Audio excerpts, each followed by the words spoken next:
So you can guess what we're going to look at in this video. Choking baby or choking infant. So this baby/infant is 0 to 1 years old. So from birth until 1. So don't worry too much about the date of birth. It's all about the size. Now when it comes to treating a baby for choking, there's a few adaptations that we put into place. The first one is we need to be really aware of the baby's airway. So here, the baby's airway is neutral. If we tip the head back, which we would do on ourselves to open an airway, on a baby that actually closes the airway. Same if it goes forward, this will close the airway. So imagine the baby's lying down. Baby lying down should be in a completely neutral position and the head in a neutral alignment, like so. Now if we go back too far, this will kink the airway and this will close the airway. If it comes forward too much, it will close the airway. So baby's airway has to be neutral. And a neutral airway on a baby means an open airway. So we need to make sure that we keep that airway open when dealing with a baby that's choking. Now you'll notice a baby that starts to choke because they'll be going very starry-eyed. They'll be looking at the gasping. They're not making any noise. We're going to do up to 5 back slaps and up to 5 thrusts.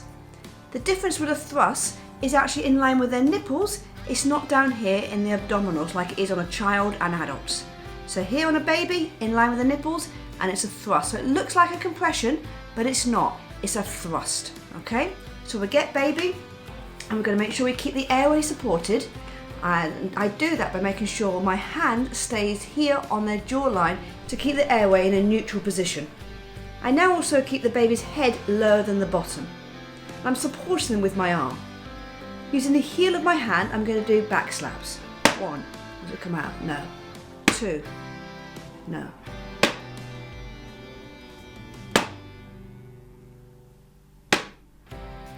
Up to 5 back slaps, looking and listening to see if that blockage has come out. I will know when the blockage is out because baby will cry, baby will gasp for air. If that doesn't work, I'll then go turn baby over.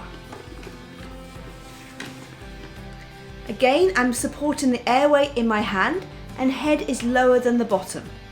As we said, it's 2 fingers in line with the nipples, so it's a chest thrust, and I'm going to push down, push. 2, 3, 4, 5.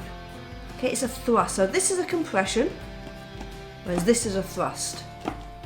So harder but slower in between, whereas a compression is quite fast. If the object's still not out, call the emergency medical services and keep on repeating up to 5 back slaps, up to 5 chest thrusts.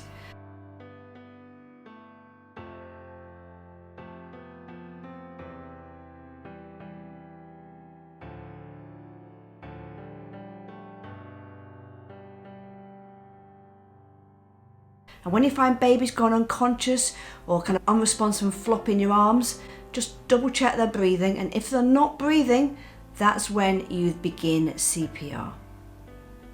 Now what I'd like you to do is maybe get a teddy and just practice that with me. Or again, you can use the cushion and just practice that sequence of up to 5 back slaps, up to 5 chest thrusts, calling the ambulance, and then repeating. Because I said in the previous video, the more times we practice these skills, hopefully the more likely we're going to remember if we ever needed them in an emergency.